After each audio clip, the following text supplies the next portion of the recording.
the family calls me Cousin G. And I'm back with some more Power Book 2 Ghost content, cousins. Girl, we is moving along real fast. Girl, these episodes passing fast. But y'all seen that title, cousins.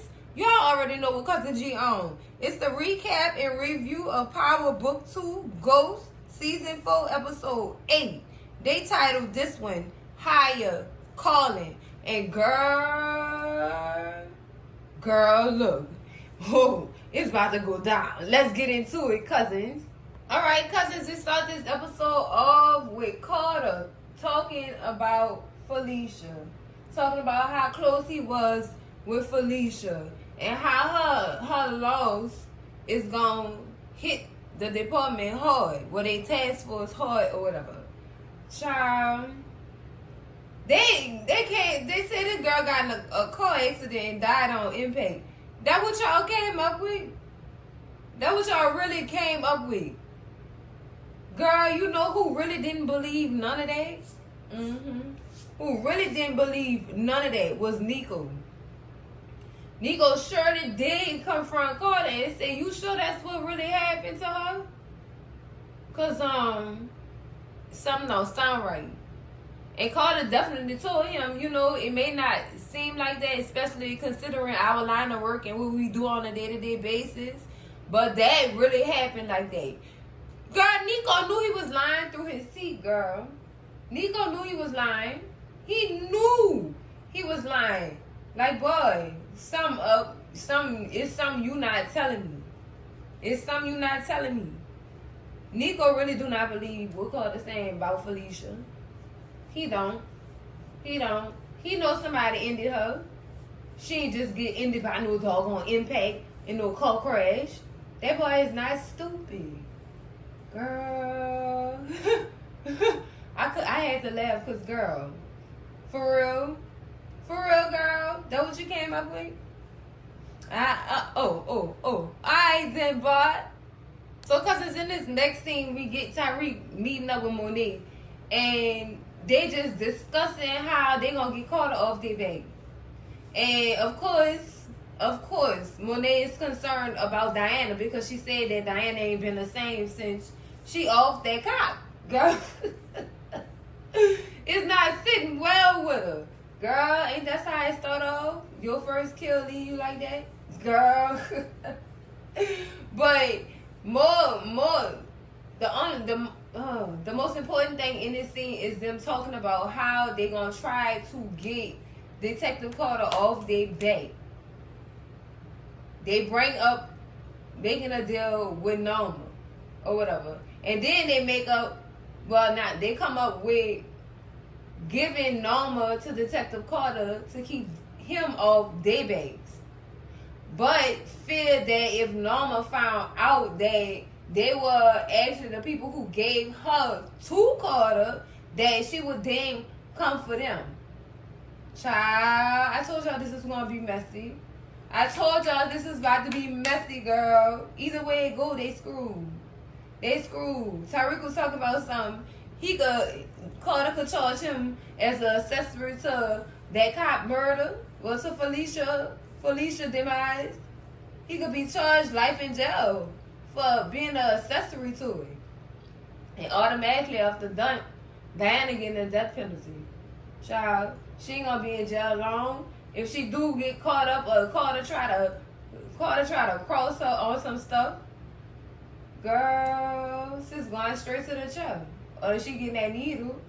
One of the two, she going to the upper room. Ain't nothing she can do about that. Child, I told y'all this was about to be messy, cousins. Alright, cousins, in this next scene, girl, they done gave Zion old spot to Drew. Girl, you gonna be running to the fight club, child. Girl. Scratch what Monet said about calling Drew a lapdog.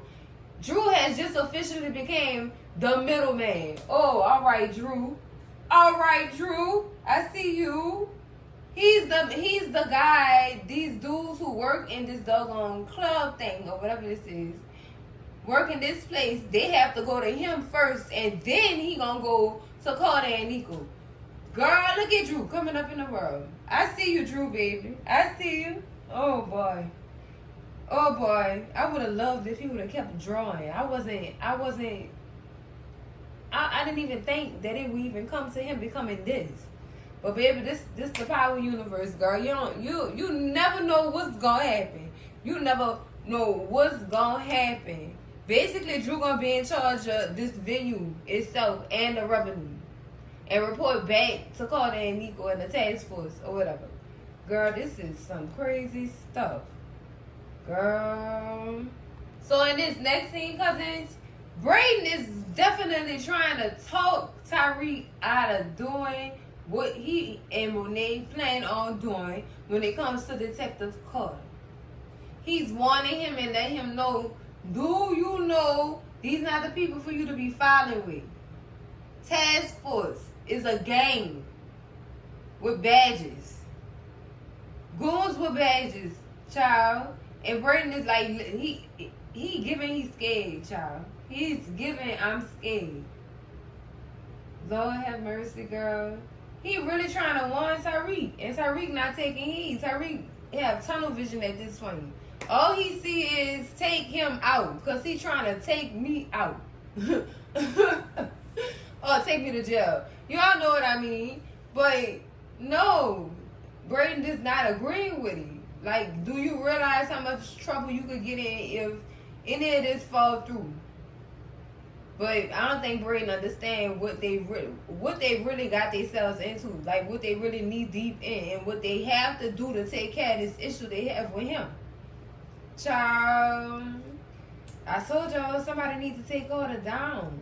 And if Tariq want to do it, let him feel froggy and leap. Please. Please. Because this dude here is the devil. Girl. He the devil. He is literally the devil. And Tariq spoke right when he compared him to Denzel in Training Day. Because girl, they 1-1. I can't say one worse than the other. Denzel and Carter are equivalent. It's a balance with them two. They are the same person. Maybe that's what they told Michael Ealy to channel when he got this role. Channel your inner Denzel Trinity. Girl, I play too much. But while Tariq and Brayden going back and forth, Brayden is multitasking. He packing his bags and he moving out. He is moving out. He said he going moving with his girlfriend. He going moving with his girlfriend. And Tariq just like, what you sure about this dude? He said, I'm sure. I love her. Brayden, you only knew that girl 2 seconds. You love her. You're whooped. He whipped. He whipped. And the only dudes I know act the way Brayden was acting is dudes who ain't never had a taste of the punani. Child, I'm just saying what I see. I'm just saying what I see. And they done got it in a couple of times and he is whipped. She got him wrapped around her pinky too, girl. Period. If that girl say jump, he gonna say how high. Girl, he whooped. And he really want to move in with her. And turn whatever they have into something more. Brayden, you're moving too fast. And like Tariq told him, you're not known for making the best decisions. Because that is true. He did not lie at all. He not known for making the best. He not known for making good decisions. He always act on impulse, and that's bad. That's bad, especially with the line of work they're in. Especially with the line of work they're in. Brayden bring up losing the band, but he gonna get it back. Them people that already put you out, and they figured out what y'all was doing and put you out. What makes you think that they gonna let you do this stuff again? It's not gonna happen. You gonna have to find you a different way. And when I tell y'all, Brayden remind me so much of Tommy Egan, it don't make no doggone sense. Tommy was whooped behind women like that too. Y'all see how he was behind Holly and Lakeisha? Girl, y'all seen that? Like he had a drop of punani in his life. That's how Tommy used to act. That's why I say, y'all, it's giving Tommy. I always say this, But girl, yes, Brayden didn't move out of the dorm room. And Tyreek is by himself, left to think, girl. Left to really think about his next moves, dealing with Carter, girl. These people crazy, girl. Girl can't say, girl. He is sad. So in this next scene, we got the meeting we've been waiting for between Norma and Kane and Monet and Tyreek. They basically warning Norma about Detective Carter or whatever, and she just want to know how he even know her name. That's all she trying to figure out. And she also trying to figure out what he have on her exactly. That's a huge strike. She trying to figure out why they even coming to her with this bull crap.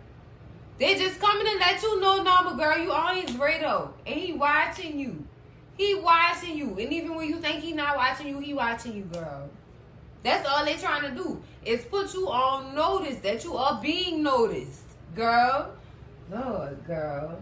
The begging for that was at this table, child, just Kane still being childish. Still being childish. Cause not Mary, ooh girl, look at me calling these people by their real name. Cause Monet get up or whatever and tell Ken this bitch got you she got you pussy whipped. Like that, she gonna get you unalive, boy. I'm trying to help you out. This like the fourth time she didn't say that within the past 2 episodes, girl. And Kane still don't get it. He still don't get it. He laughing. You just mad cause I'm on top. Ain't nobody in no competition with you. Ain't nobody in competition with you. Kane, you in competition with yourself. That's you fighting yourself. Girl, he makes me sick when he get disgusting like this. Yeah, we getting married. We getting married. And Norma gonna say, is there any way to talk to I expected that for my future mom. Girl, when they said, what, snitch? Oh, girl, die laughing, girl. She do not like this lady. She don't. She stay calling her every name, the cradle robber, all kind of stuff, girl. It's horrible. Horrible. So when they told her, when Kane and Norma told Monet that they was getting married, she was like, have you lost your mind? Boy, what is wrong with you? Oh, she like any other mother who don't approve of who they son messing with, girl. That's all of everything Monet is being right now, girl. This is horrible. Tyreek just was in the back, not in the back, girl, on the side, dying laughing when they said they was getting married. He knew it was a bunch of crap. A whole bunch of crap. And y'all know it's a bunch of crap. She just using Kane. He's so stupid. He can't even see. He can't even see. Girl, that's sad. That's sad. So Norma don't really, like, she not too trusting of this pitch that Tyreek and Monet selling or whatever. So she's just like, I don't know enough. Y'all not giving me enough information or whatever. And Monet just like, I knew this was going to be a waste of time. I knew this was going to be a waste of time. Y'all just about to fuck around and find out yourselves. That's cool. She just left, man. She left. And I don't blame her. I don't. We try to put y'all on game and y'all ain't want to take the game. But that's cool. Of course, like good errand boy being and behavior, she definitely sent Kane on a mission to go find out what it is that Detective Carter have on her exactly. So that might have, her knowing that he have her name on his radar could have probably put a little fear in her. Even though she not showing it, baby, he put some kind of heat on her. Baby, look, I know. I read faces. Sis was scared. She was scared. In this next scene, cousins, we got Brayden going up to L dorm room, child. And he knock on his door. I'm going to call her light skin Keisha because that's what I know her as. Girl, but I can't never get her name. But y'all know what I'm talking about when I say light skin Keisha. She answered the door and tell Brayden, oh my God, something going on, something wrong with L. I don't know what to do or stuff like that. They got drugs all over the place. Girl, L just laid there looking like Chris Tucker when he was on Dead Presidents. Child, she had that overdose.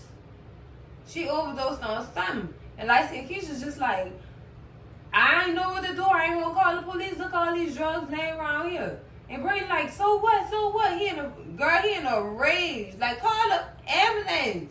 This girl about to die. Call him. Nah. Call him. I'm glad he showed up when he did though, because y'all know. Whatever she done sniffed up that made her react like that, they had to have something lethal up in there. That coke had to be stepped on or something. Girl, something was in there. Something was in there that was not normal. Cocaine behavior. Girl, no. No, it was laced with something, child. It had to be. Because look how that girl looked. All purple and ashy and the lips. I said she looked like her sucker all day. Presidents with them people was coming for him. Y'all remember that scene? That was tragic, by the way. But that's what she looked like. Oh my goodness. I hope she alright, man. In this next scene, cousins. Girl, David said he charged extra for house calls. Girl, we got, in this next scene, we had Davis, Norma, and Kane. They are basically announcing the fact that they all getting married. And she's explaining why. You know what I'm saying? It's just a business partnership with some slight benefits or whatever. And basically, David's mad because she didn't tell him first. She didn't even tell him before she actually made her mind up to agree with what Kane was recommending or whatever. So, girl, y'all know David's out the way. She didn't already put her skunk on him. That's why he acting like that, girl. He acting hurt. He acting real hurt, child. So he just basically coming by to drop off all the information that she asked him for. You know what I'm saying? Like different types of important documents. So that they can get ready and this marriage could be legit. Or whatever. So then girl, Effie walk in, and when Effie comes, she is telling Effie that she need her to create a social media presence for Kane. Or whatever. Girl, what? What? Even told her to lie and say he was a cop. What? What? Came to Hada College? And Davis joked too. He said, you need to put community college on there because it ain't for him. Girl, I'm done. The insults. You upset, Davis? You caught feelings? Girl, she put that Nigerian cuckoo on him. Girl, look how he acting. Both of these men acting like this.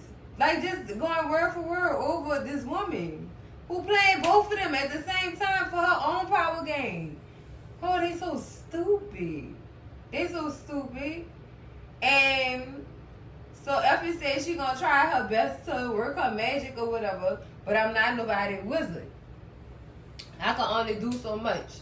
And that is true, because what do Kane have on his resume besides streets?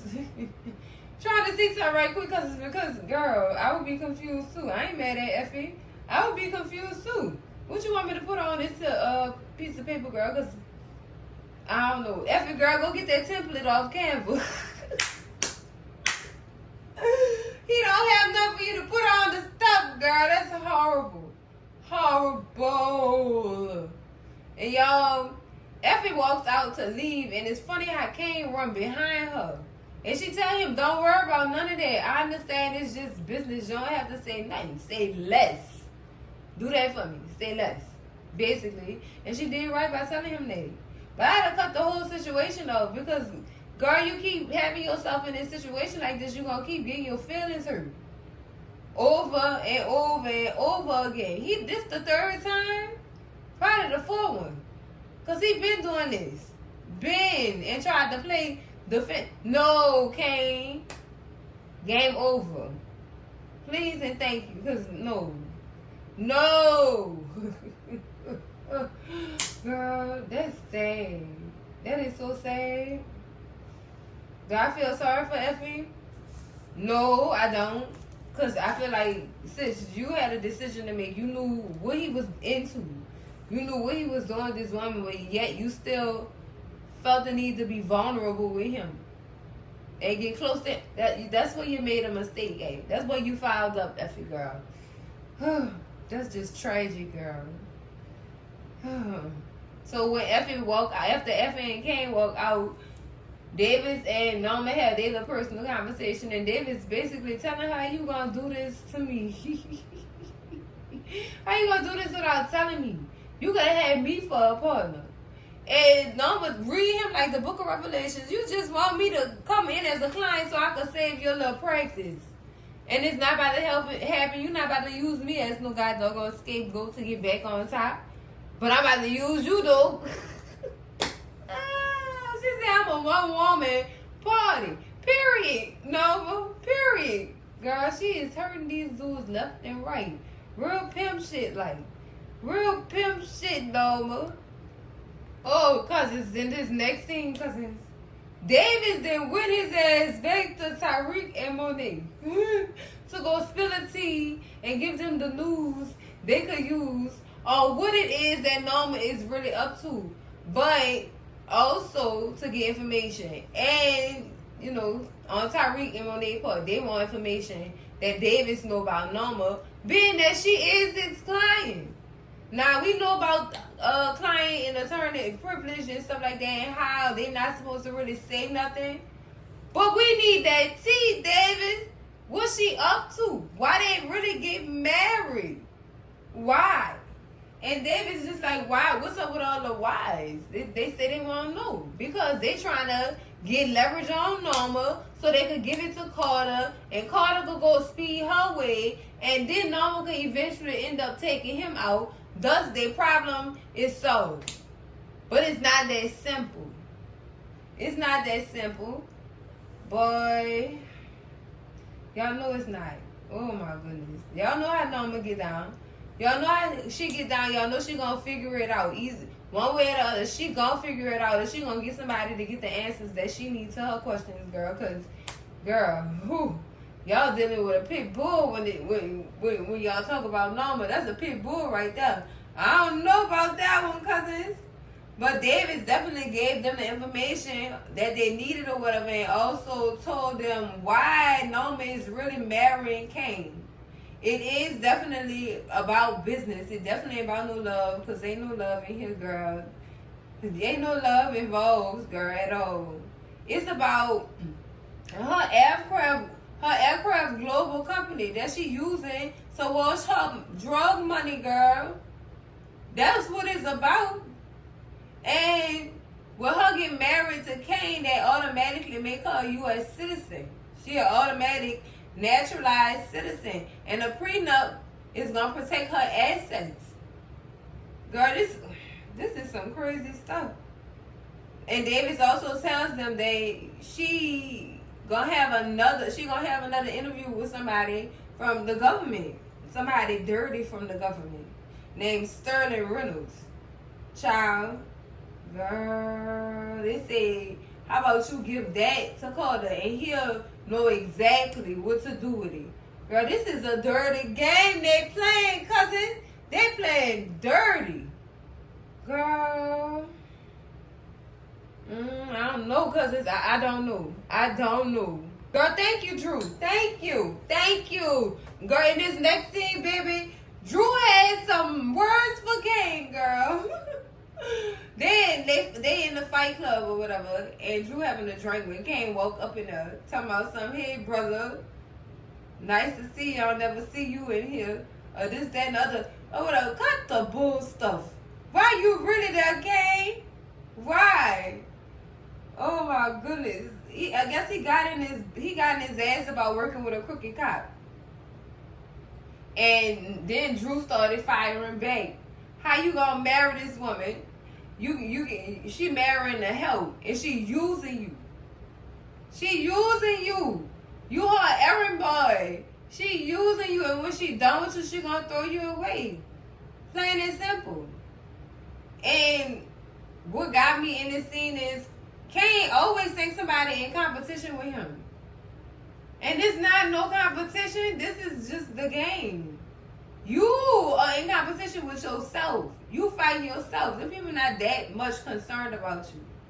They're not. They not. I guess they mad at Drew for working with Carter or whatever, but they don't even see the advantage that they have having a family member involved with this dirty ass cop who they trying to take out.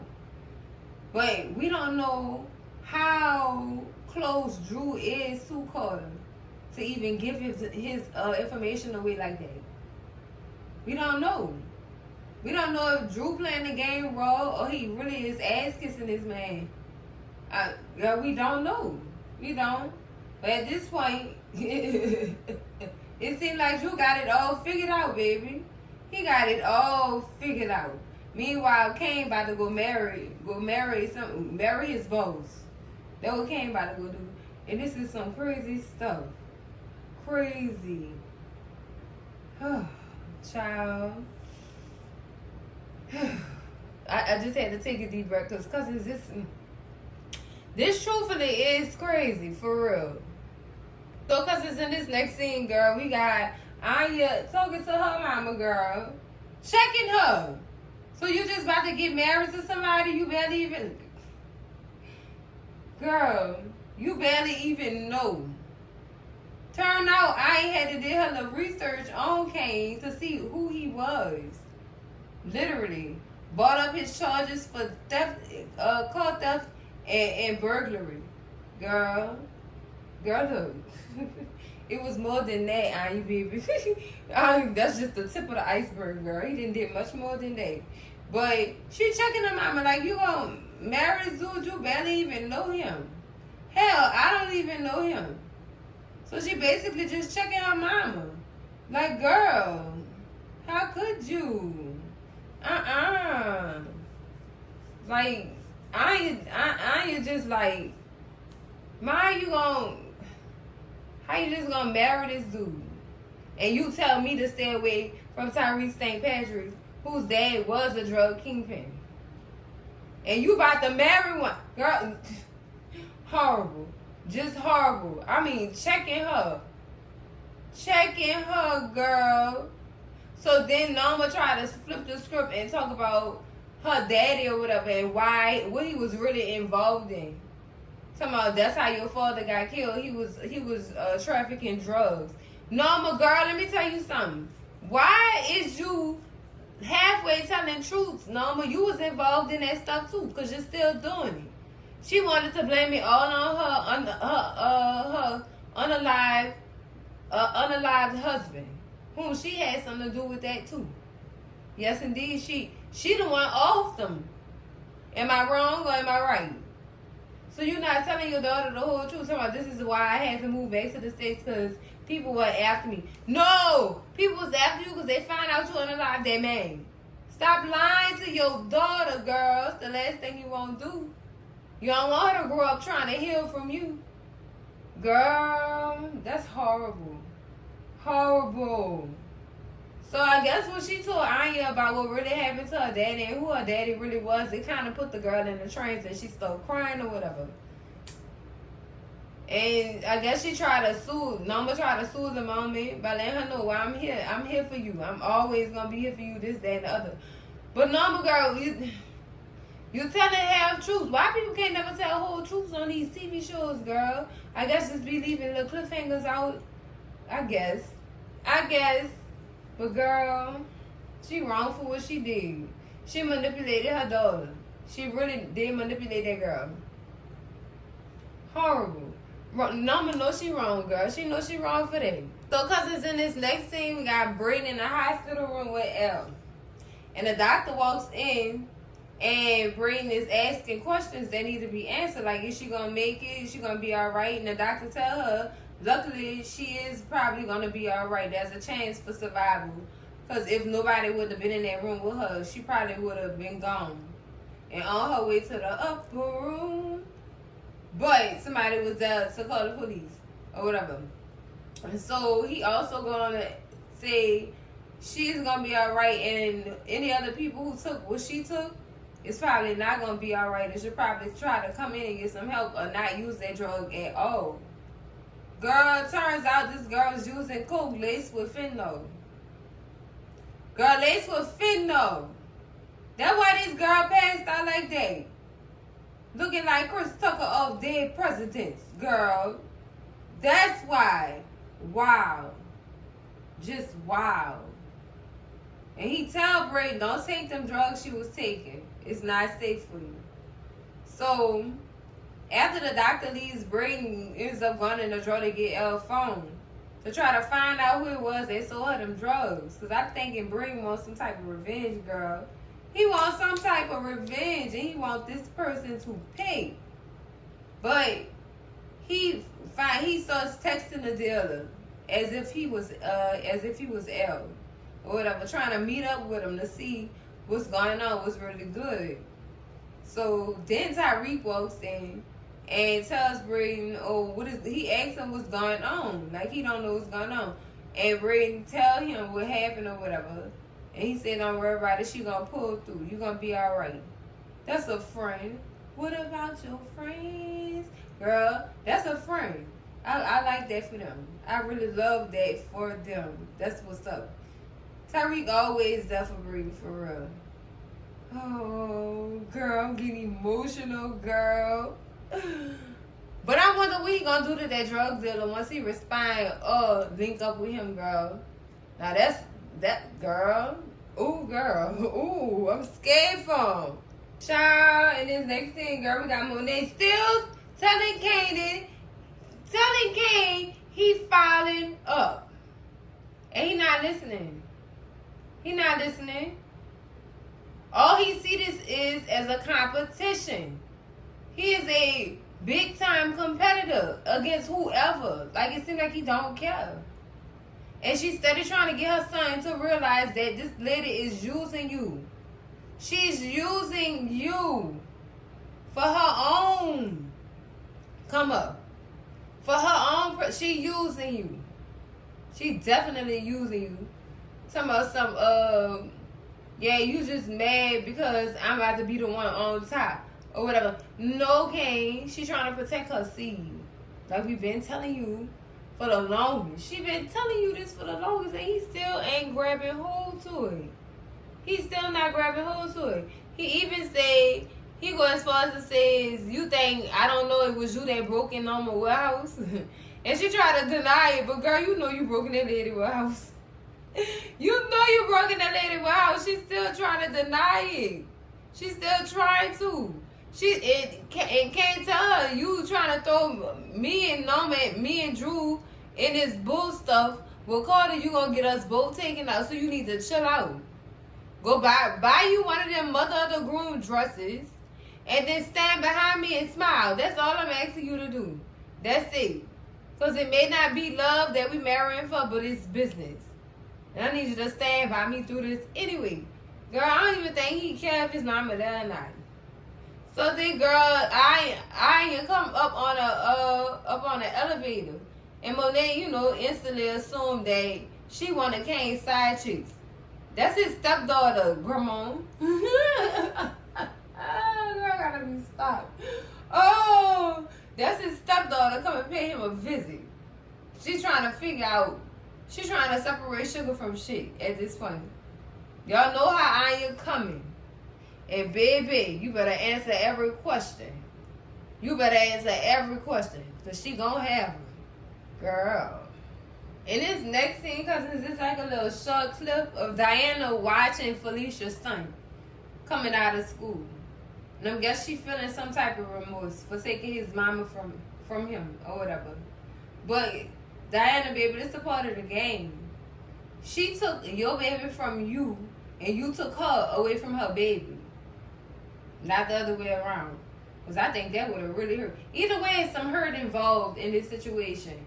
But, yeah, she feeling some type of remorse and regret for taking that boy mama away from him the way that she did. But, baby, consequences here. Consequences. That was consequential work you did, Diana. That's all that was. If she wouldn't have took your baby from you, sis, we wouldn't have these problems. We wouldn't be standing outside this boy's schoolyard watching him. Oh, wondering what's going through his head. We wouldn't be doing this, girl. So I'm going to need you to put your big girl drawers on. Please and thank you, girl. Please and thank you before you overthink some, child. So in this next scene, cousins, we got Diana in Tariq's dorm room talking about how she regrets taking the little boy mama from him or whatever. And how she should have never did that. She could have just not went to that lady house that night and not even committed that crime or whatever, especially while that little boy was upstairs or whatever. And Tariq was just telling her, you didn't know that the little boy was upstairs. You just knew that you wanted revenge for your baby that you lost, the baby that she took from us or whatever. So Diana get into, well, she basically said we should make another one. That's what this was. She was feeling some type of way that she lost her baby. She just wanted to make another one. Or whatever. And Tariq just like, he don't understand because the first one wasn't supposed to happen. It was unplanned. But now you're planning this as if me and you was together like that. She want that family dynamic so bad. But with the life she living, the lifestyle she have, that's not going to happen, sis. That's not. Y'all in the game, though. That's not going to happen. It's really not. I'm sorry to say. It's just, it's not possible. It's not possible. So Diana's just like, what if it is? And they just get into their little kissing and stuff like that. And Tariq go in the drawer and try to grab for a condom. And she like, really, Tariq, do we really need that? Yeah, y'all do that, but I'm not trying to have no turn right now, girl. He didn't even want the one that you had. He didn't. Because when you told him that, he definitely on the inside agreed. Like, because this was not planned. It was unexpected. So, no, she gone into it as if he wanted her to have his child. Even before she even got pregnant. It wasn't even that serious. It wasn't. So, yeah, I need to go. I need to go get that protection out that drawer. And she gonna get married, get up and leave. Girls, goodbye. Goodbye. These little girls, girl. These little girls. Oh, just horrible. Horrible. Horrible. I knew she was going to try to do that. But I'm going to keep saying this. I don't believe that baby she was carrying was for Tariq in the first place. I still believe that baby was for Salim. I surely do. I said what I said because she was definitely intimate with that boy too. Around the same time. So, who that baby was really for, Diana? Did you just tell Tariq that was his baby so that he wouldn't take your life? Girl, see what I'm saying? Girl. So, cousins, in this next scene where the penthouse with Kane and Anya. Girl, she is grilling him, trying to figure out who he is, where he come from, what his background is, girl. Aside from the stuff she already knew. She's trying to figure out what her mama want with this man. Like, why did she choose you? What interests her about you? Like, why? Y'all come from two different backgrounds or whatever. Child, she definitely got into asking him how he was able to afford that doggone penthouse. You should have told her where the penthouse came from. It came from that dude your mama was messing with on the side. Yo, mama side. Oh, gotta be stopped. God, that penthouse came from your mama's side, nigga. That's what that penthouse was for at first. Ever heard of Mecca? No. I wish he would have said it. Your mama all side on the side of your daddy. That's where this penthouse came from. How are you able to afford it? You are such and such. You are such and such. You shouldn't be able to afford this nice stuff or whatever. I can't hit her with that. I make good investments. Oh my God. She's supposedly read up on Lorenzo or whatever, and what he was in jail for, and I guess she automatically assumed it was about drugs. And she gone a lot of, out on a limb of eggs. Is my mama selling drugs too? Girl, yeah, she doing a lot, girl. She doing a lot that you don't need to know about because it might break your poor little fragile heart. This ain't news that you could use, girl. It might break your heart. She ain't ready for that. She not. She's really not, girl. But Kane told her, you know what, you need to stay out of grown folks' business. Go in his pocket, take out some money. You should take this, go to brunch, make some TikToks or something, and stay out of grown folks' business. Girl, so I ain't take the money and say I will not be calling you daddy. Girl, no, you shouldn't call him daddy. He might take it the wrong way and get in them guts. I'm just saying. I'm just saying, cousins. Tell me I'm lying. Y'all knew if he wouldn't have knew Norma, he probably would have tried to get at that girl for real. Yeah, cousins. He would have tried to get her. Would he have been successful? Hell yeah, he would have. That's Kane to hide the girl. What you talking about? So in this next thing, cousins, we got Monet and Tyreek meeting up with Drew and Carter to give them the news that they could use. They basically go and give them the information that they got from Davis about him hooking Norma up with Sterling Reynolds, the crooked politician who could help her get her passports and stuff in line, girl. Oh, and Tyreek tell him, so you get your little task force to set up all their little technology. That way you could get in on this conversation that they having, and then you could have something to take her down for. Instead of going out there and then getting no information at all. Girl, Carter didn't fall for it, y'all. He didn't. He really didn't. He said, what y'all think y'all trying to do? What y'all think y'all trying to do, Red? They basically told him, we're trying to get from under you, give you somebody else to go after instead of worrying about us. And he said, oh, no can do. I'm still going to be on y'all ass too. I don't know what y'all thought y'all was about to do.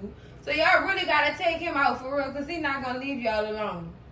He's not going to stop, cousins. And I think this type of work make his little penis hard. To be honest with y'all, I'm just saying. This make him hard. For real. Just turn him on. This is his pleasure. So no, y'all not getting away from him that easy. So he took the news that he could use, and I guess he gonna do what he gonna do with it. But before Drew walk off, his mama definitely called him back. Like, Drew, what is you doing? What are you to him? Why are you following him around like this? What's going on? Why would you call him to that house or whatever? And Drew basically told her, I only called Carter to that house to save our lives. Because if we would have did this and literally ran off, they would have came and took all us down. So I basically said, this family, you could at least say thank you. You could at least say thank you. And plus, I got a role as a little with a king type deal going on here, and I like it, and I'ma stick with it. I'ma stick with this or whatever. And Monet instantly said, "Who is he supposed to be? A substitute daddy?" Girl, I know you lying, Monet. I know you lying. She definitely went there, and Drew got mad. Like I know you not talking. You the one took my daddy. So if he is a substitute daddy, it wouldn't have been that if you would have did what you did. Cause you wanted to have that power, and you ain't. You know what? You know what, girl? Oh, I told y'all this is gonna be messy. I told y'all, cause it's making my nerves big. It's so messy. But he definitely read her like the Book of Revelations, and then got in the car with Detective Carter and let her walk off. Cause at that point Drew was done. But and guess what? He told no lies. So Monday, why you getting mad, girl? You did start all this. This is your fault. Fingers do need to be pointed at her. At the end of the day, cousins, y'all know I'm telling the truth. Y'all know I'm telling the truth. Her hunger for power is what got this whole situation started. If you want me to keep it a stack, girl, this is so messy. Girl, Ep.8 just had just about enough. She done had just about enough, girl. And this next thing we get Kane knocking at Ep.8 dorm room door, trying to do what he normally do. After he fouled up, he come running to this girl's dorm room to play catch up and make up. No! This time, Effie definitely turned him down. They told him you sung that same song last time. I understand. And congratulations, good luck, and tell me where y'all registered. That part. I know that's right, Effie. I know that's right. I don't know what Kane thought this was. I don't know what he thought this was. He could just come and go as he pleased when it came to this girl. No, Kane. You're not about to win with this one. It's not about to happen. I'm no longer your fool. Fool. So go play. Go play in the sandbox with your new stepdaughter. Cause girl, I'm over it. I understood Effie in this scene. Like how long could you play with a female like that until she just give up and she hadn't had enough? How long could you play with somebody like this? No, she did right by slamming that door in your face. Don't come back though. Thank you, management. Oh, girl, Kane know he wrong for this. In this next scene, cousins, we got Drew going up to the club, dude. Girl, he can't get in. And when he finally gets somebody to answer the door, the boy who answered the door tell him that the club shut down. And Drew like, why? And he tell him somebody bought it. They have new owners. And Drew like, who? He said he just didn't want to be named. But he did leave this for you. Girl, Kane did bought the doggone club. He didn't bought the Fight Club, child. For what? I don't know. But I told y'all he's very much competitive. So he left that note for Drew. Drew got mad, child. Y'all know Drew was mad. Y'all know he was mad. Girl, I'd have been mad too. You playing with me? You playing with me and my money now? Kane? This what we doing? Bet. Boy, Drew about to come back like a menace, girl. Ooh, girl. Child, in this next scene, we got Brayden still sitting on L bedside or whatever, listening to all her little tunes and stuff like that. And the drug dealer finally texts L phone back, telling her / Brayden that they can meet up in Brooklyn tonight, right? So Brayden like, bet. Then he grabbed his phone out his pocket and then he called Tyreek and said, dude, the drug dealer just hit me back. We need to go pay him a visit and let him know it's time and he done around and he gonna find out. I just want to scam a little bit. You down for the cause, big dog? And y'all know Tyreek in. Y'all know he in. Automatic. I told y'all I like their friendship. But, yeah. So, they agreed. Some work about to get done. Tonight, yes.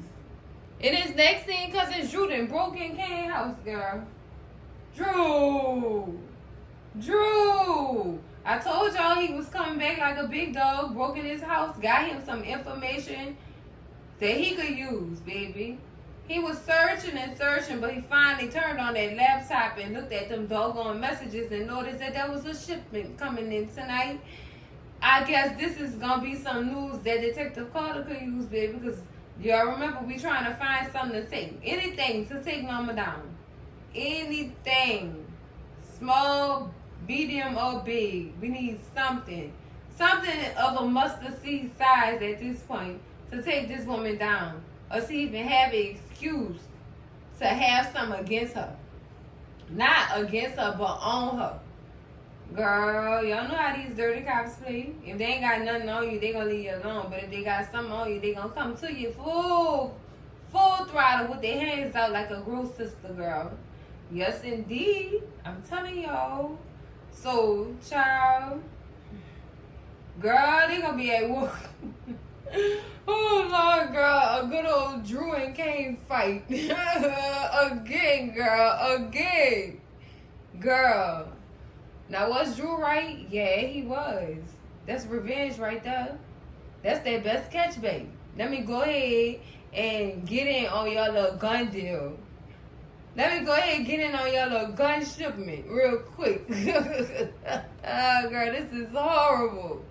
Didn't I tell y'all Drew was going to use that news? I told y'all. So, in this next scene, we got Drew meeting up with Carter, telling him about, what Carter started off telling Drew about how the new owners of the building is striking up the rent prices or whatever. So we gotta find someone new. And Drew already told him he already owned it or whatever. But I got some new info on Norma. or whatever. Norma is supplying the Italians with guns or whatever. And Carter like, well, what I'm supposed to do with that? And Drew's like, what if I told you they had a shipment coming in tonight? And before Carter even agreed to try to bust them, he asked that question: Will my partners face any type of, I don't know how to explain this. Will they face any type of resistance from these people? And Drew like, I don't think so. It's not even gonna get that serious. They're just shipping some guns. That's it. So I guess that's what they about to be on, cousins. This is what he gonna put up his sleeve to have against Norma when he do finally try to take her down. So girl, we'll see. We'll see. Girl, cause who is Josie? Who is Josie? Girl, in this next scene, girl, we start off in the classroom where the professor is asking everybody their own perception about what the world believes evil is, and do they believe in evil, and do they believe there's a balance with good and evil? Yeah, without evil, where's good gonna be? And without good, where's evil gonna be? You know what I'm saying? They do balance each other out at the end of the day, or whatever. But that's the questions that's the question the professor had floating around the classroom, or whatever. And girl, when they got to Diana, poor Diana very much distracted on her phone looking at pictures of Felicia and her son. This girl is really guilty. Is really feeling it right now. She feeling that guilt right now.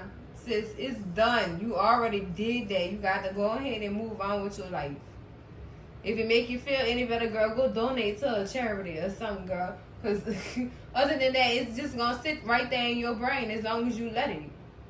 As long as you let it, it's going to stay right there. And that's what she doing. She letting it. Light-skinned Keisha had the, I need to learn this girl name because, girl, Light-skinned Keisha definitely gave us some information to give the teacher when the teacher stopped and asked her a question, girl. Horrible. I feel for her in both categories, too. I ain't going to even lie to you, cousins. The miscarriage and her unaliving somebody. I feel for her. She really is going through it because that's too much to be taken on at once. Too much, girl. So after class, Diana and light-skinned Keisha walking together and talking together. And she basically asked light-skinned Keisha for some advice on what she should do with life after having a miscarriage. Is it normal for me to even want to get pregnant again right after? Because I missed out on the first one or whatever. And light-skinned Keisha definitely explained to her, yeah, it's definitely normal. Once somebody lose a baby, they try to put another one in the bun, baby, in the oven as soon as possible. As soon as possible. But girl, before they even get in the conversation, Diana definitely tell her, girl, if I tell you this, don't go running your mouth all over the South, girl. I don't want everybody in my business. Period, girl.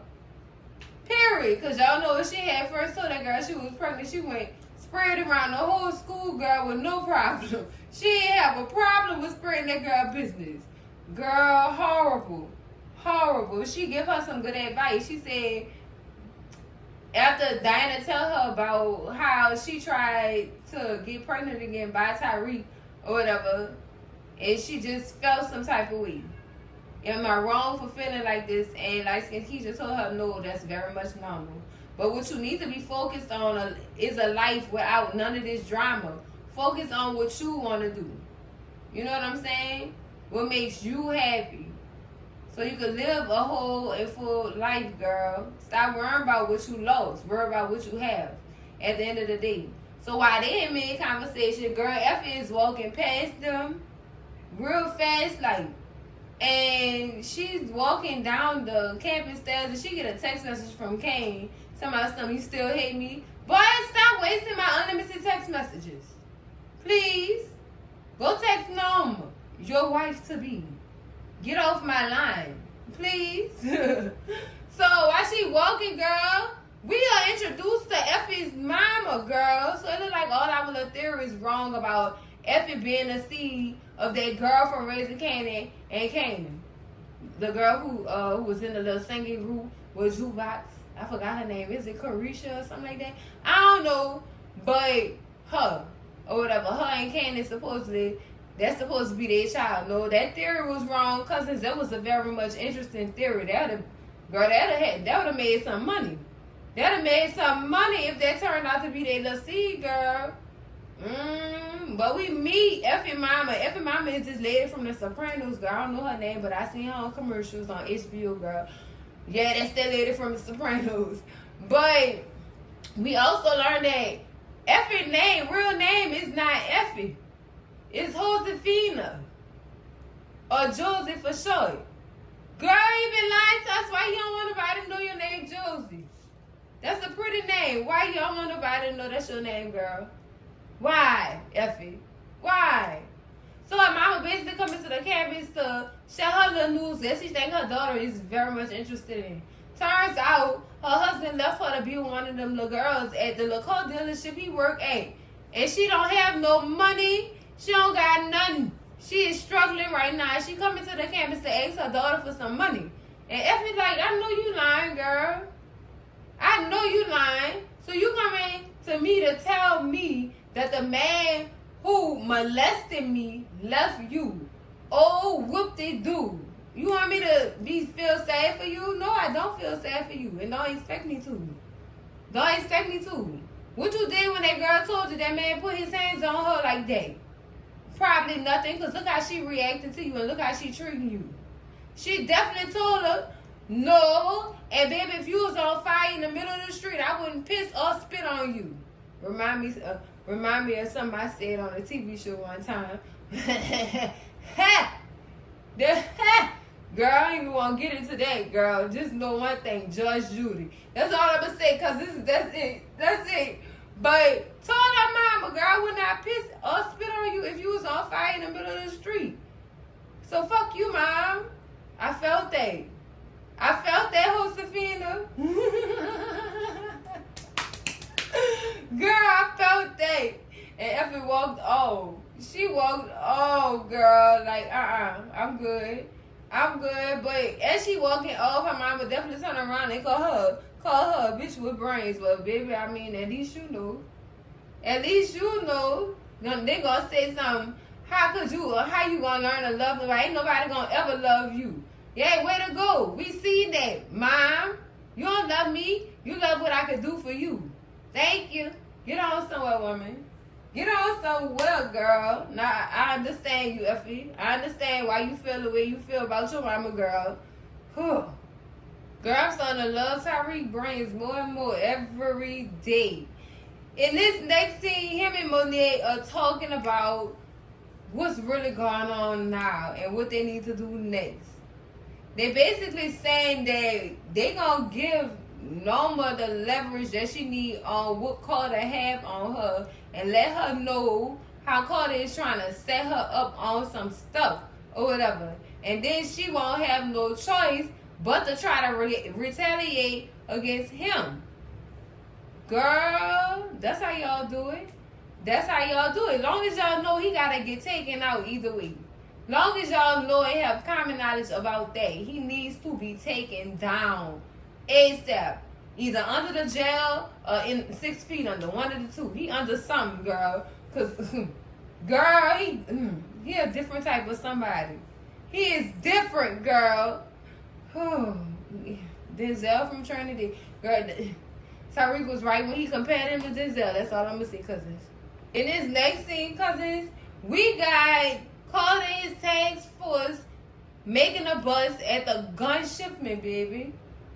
Oh, baby, they caught that van. They caught it real quick. And, baby, when they were in that trunk, they found everything they needed, child. They found everything they needed. So, Kane gets a phone call about this doggone takedown or whatever. And he's like, well, who gonna tell Norma? No, they leaving that up to you, yes, man. They leaving that there up to you. You probably gonna be the one they have to tell her about what Carter done did and what he done took from her organization and from the shipment that she had going on. boy, she gonna be mad, girl. She gonna be mad. Cousins, in this next scene, we got Norma having dinner with Sterling Reynolds to discuss business. So they getting into full conversation, but girl, meanwhile, we find out this all the setup. This is all the setup. This is all Detective Carter setup. He got people all around the restaurant listening in on conversations. He got cameras and everything, girl, all in that little dog van across the street, like somebody not gonna notice that dog van. That's a dead giveaway right there. Oh my God. So as soon as they get into having talks about what the U.S. government could do for her, whatever, along the lines of her company or whatever, Davis walked in, girl. Davis has saved the day. Davis has saved the day saying that I can't have my client discussing business matters without her lawyer. Slip Norma a piece of paper that said, Carter got eyes on you all around this restaurant. We got to beat it like Michael Jackson. Period. Beat it. Beat it. No one else to beat it, beat it. Girl, let me tell y'all something. When I tell y'all David's a real one, he a real one. So when she read the note or whatever, and she looked around, she was like, oh, snap, this it right here. We gotta go. We gotta go. So she ended up telling this man, we gotta cut this dinner short. I'm gonna have to give you a phone call on a later date, but I got to go. Something just came up. So her and Davis get out the way of that restaurant. They leave.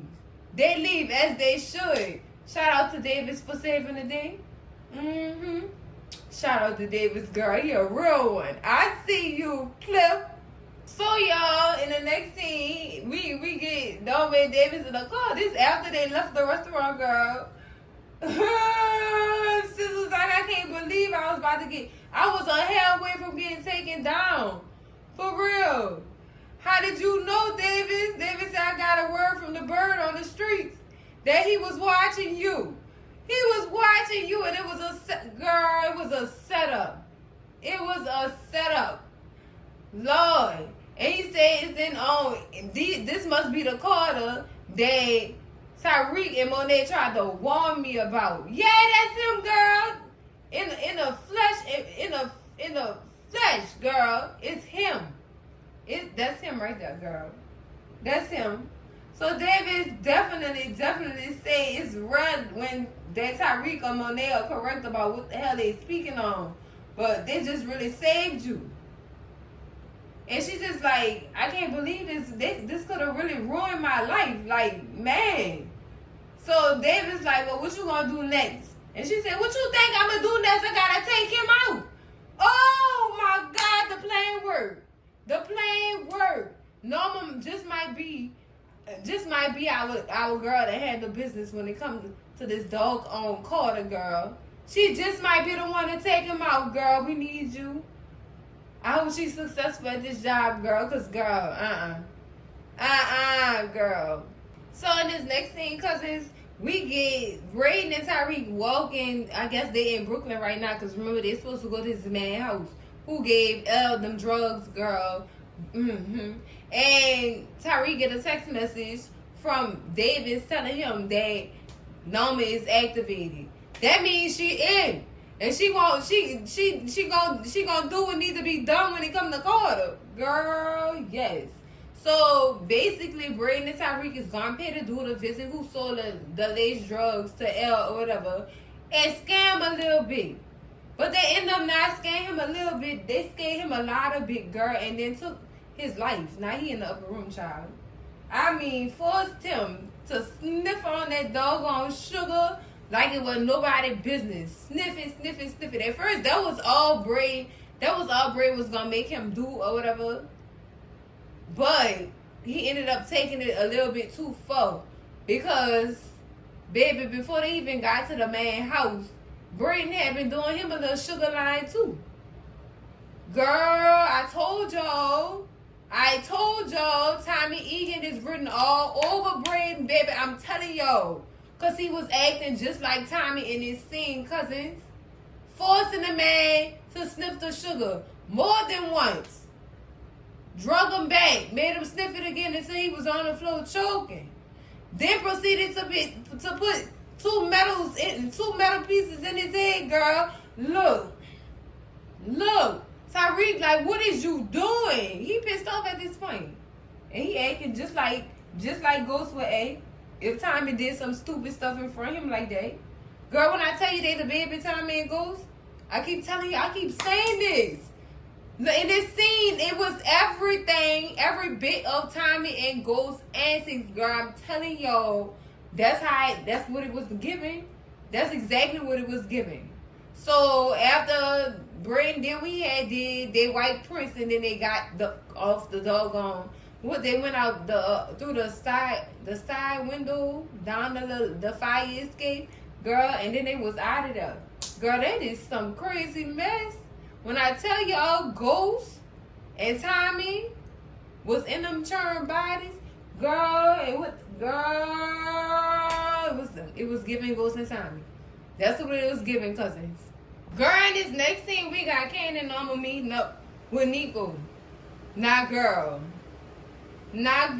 Kane, girl, Kane is dumb as hell. This Kane move, and he didn't talk Norma into making this doggone move. This is dumb as hell. You trying to get one of Nico men to turn on him for some money. Have you lost your mind?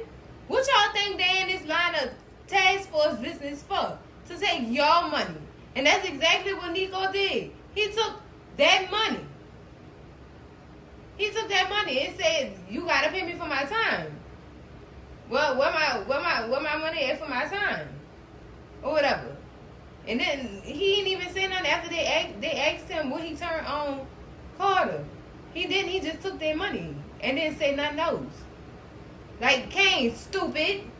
That's why his mama be calling him stupid. That was a stupid move, thinking you could get this man to turn on his own people. No, that's a job y'all do yourself.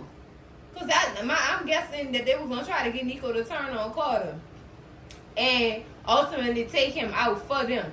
No, this is y'all job. This ain't got nothing to do with nobody in this task force. Y'all not going to pay nobody to do this at all. It's not going to happen.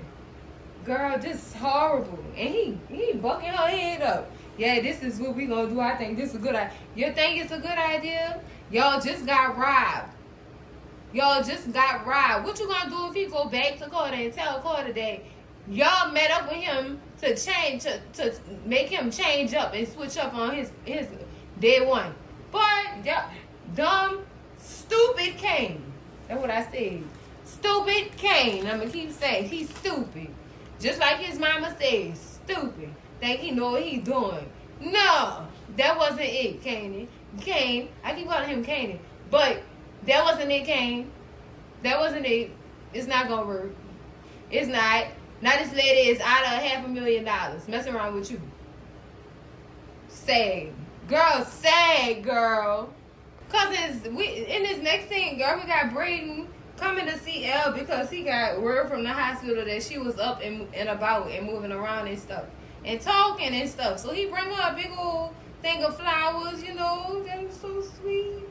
Or whatever. And he sit down, they start talking or whatever. She said she doing well. She asked him, did she scare him and stuff like that. And he like, yeah, or whatever, you sort of did, but I'm glad you're okay now, or whatever. So then he give her her phone back or whatever. And she said, this gets me in trouble. Girl, yeah, the words you put in it got you in trouble. Not the phone itself. Sis. The operation you used on the phone got you in trouble. But anyway, that's neither here nor there. You're fine now. But she's saying that the phone did get her in trouble because with the phone she make bad choices and stuff like that. And Brayden said, you don't have to ever worry about that again. I took care of you. He won't be selling you or anybody else any more bad batches. With that little evil look in his eye, like, and she looking at him like, I know you ain't do what I think you did. No, Brayden, I ain't want that for that man. I know he sold me bad drugs, but you ain't have to take that man out. No, I can't live with this type of guilt on my heart. You can go now. I mean, straight up, kick Brayden out the doggone hospital room. Girl. Maybe it would have been better if Brayden wouldn't have said nothing at all. You know what I'm saying? Maybe. The problem with Brayden is he talk too goddamn much. He talk too fucking much. He just get overly excited. Girl, Brayden. You got overly excited. And I think he might have just lost that girl because of what she know he capable of. It's giving Tommy Egan, y'all. Cause it's in this next scene, we got Carter and Nico. Carter is talking to that picture of his wife, girl. His long lost, his wife that is deceased or whatever. He's talking to the picture again. He talks to the picture on the wall in his house too. Like, baby, I'm gonna see you later. It's gonna be a long day. I guess however you gotta go along with your day. However, to suppress that grief you feel about losing your wife. I understand that. I do. I'm not, no judgment. So then Nico knocks and comes in. He said, are you on the phone? You talking to somebody? He said, no. No, Nico, he was talking to himself in that picture. Girl. So how about Nico come in the office and tell him how Norman them tried to get him to change and try to get him to switch up and flip on Carter or whatever. And Carter asked him, really? She got some nerve. Did she offer you some money? Nico gonna say, yeah, but I ain't take it. He lying through his teeth, girl. He is lying. Y'all know he took that money. Because he told Norman Kane he had a fee for meeting up. He took that duffel bag, baby. He lying. He is lying. Oh, he lying. Y'all not, girl. Both of y'all sneaky. That's to be expected from dirty cops. That's to be expected. But Lord, you just gonna lie straight to this man's face like that? I mean, I guess Carter lies to his face too. So I mean, hey, they even, but he lied when he said he ain't take no money. Girl, he is, girl. So Carter telling him, go through with the deal, see how far they'll go, and this, that, and the other, and then you make your move or whatever. Cause ain't nowhere in the world she gonna try to side deal with you on me. We got to check her. Girl, he really lied through his teeth though, cause he lied, girl. He is lying. You know you took that money. All right, cause it's in this next scene we got Effie and Kane, girl. Effie is coming to Kane's house to show him how far she's gotten on creating his social media page or whatever. Of course, she has an attitude or whatever because she feels some type of way about Kane not communicating with her about this wedding engagement to Norma. Because y'all know Norma was flashing that ring all in that girl's face. Like the thought she is, girl. I'm sorry, Norma. You gotta pick your poison, sis. You want this boy, and then you want this other man, and you want these two men fighting over you, but you also want to battle this young girl over a dude she had before you even showed your face in these streets. Girl, this is complicated and messy. This is complicated and messy. And Kane complaining about how Effie not showing no feeling or nothing. What you expect? That girl basically numb to all this. She numb. She don't have no feelings. So she not trying to expose herself to that type of hurt. She done already been hurt before, several times. So of course it's gonna always be Effie looking out for Effie. But what about y'all looking out for her? The way she look out for y'all. What's up? Do this one job for Norma and then that's it. No, it's not. She keep calling the girl back and then throwing shit in her face. I wouldn't be surprised if Effie took Norma out. I said it, and it's a possibility because Effie just that sneaky. She'll probably do it. I wouldn't even be shocked. I would not be shocked at all. So I guess they talking and they make up or whatever. Because Effie feel like we friends and we supposed to be there for each other or whatever. And so Kane just, he reassures her, I got you. I'm going, no matter what, I got you. And sometimes he a man of his word, cousins, but we'll see how much of Effie he have once he get married to this woman, child. Cause girl, this is too messy for cousin G, girl. Oh Lord, cousins, it's so much flipping and switching. Let me tell you about this next scene. Norman and Carter finally meet, child. Finally meet. Only reason Carter there is because Nico told him about what she was asking him to do. And he said, you got me instead of Nico. He couldn't be here with you today. I heard you was talking about me. But let's cut it. Y'all was talking about each other. Y'all was talking about each other and was lying in the conversation they was having. Norma said that Tyreek and them told her that Carter was looking for her. Or whatever. Which was facts. That was true. But it's what Carter said. Talking about she making deals with dirty government officials or whatever. Ain't nobody tell you that. Ain't nobody tell you that. You know you had a bug in that doggone restaurant. Stop playing these games, Carter.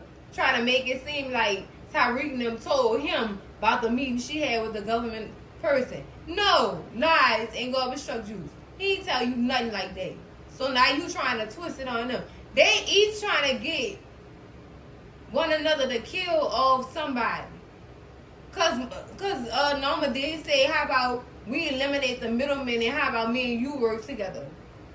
Cause you using the people that work for me anyway. Me and you probably might as well just work together at the end of the day. Girl, this is messy. It's messy. It's getting heated.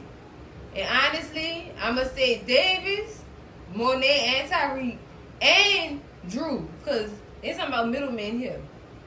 There's something about middlemen. How much does Detective Carter trust Drew? So I'ma say him. He a middleman too. They about to cut it down to size. That's what's about to happen. Girl, this is about to get heated, girl. It's gonna be live after 5. Child, done. Done, cousins, done. All right, cousins, that's it for the recap and the review of Power Book 2 Ghost Season 4, Episode 8. Higher Calling. Girl, when I tell you so much mess up in here, girl, it's getting heated. So I wonder what Norma and Carter gonna do together. What kind of plan they gonna spruce up? Or is Norma just playing a game right now and making him think that she actually want to work with him? Y'all heard she saying that truck with David. She gonna take him out. He needs to be taken out, period. So I think Norma gonna take him down for real. It's either Norma gonna take him down or him and his task force gonna try to do something to her. Girl, I don't know, girl. I guess we gonna have to wait, girl. We gonna have to wait, cousins, girl. This episode, I give this episode a 10 out of 10 recommend, cousins. Y'all need to go watch it 3 times when it come out. 3 times, cousins. This was good. This was real good. I like this. 10 out of 10 recommend. That's it for the video, cousins. Make sure y'all slap that like button like it owe y'all some money. Scream at Cousin G in them comments. What y'all doing? Scream at me in them comments and let me know what y'all thought about this doggone episode. Baby, make sure y'all share this video with all y'all people, your mama, your daddy, your sister, your brother, y'all cousins, your mustache, saints, and your nose ass. Uncle probably wants to know how much money was in that bag they gave Nico. Uncle, I want to know too, because he definitely took it and walked off, girl. He definitely took that money, Uncle. I want to know how much it was too. But we going to find out, Uncle. I'm pretty sure they're going to tell us. And baby, if you're not subscribed to the channel yet, girl, what is you waiting on? Ghost to show himself? Girl, me too. Me too, girl. It's coming. Girl, we got 2 more episodes left. James St. Patrick might stick his nose out somewhere and I'm going to be right there waiting on him at the door. But in the meantime, in between time, cousins, make sure y'all subscribe to the channel and I'm going to see y'all in the next video. Cousins, they say this is a big rich town. Love y'all, cousins. Bye.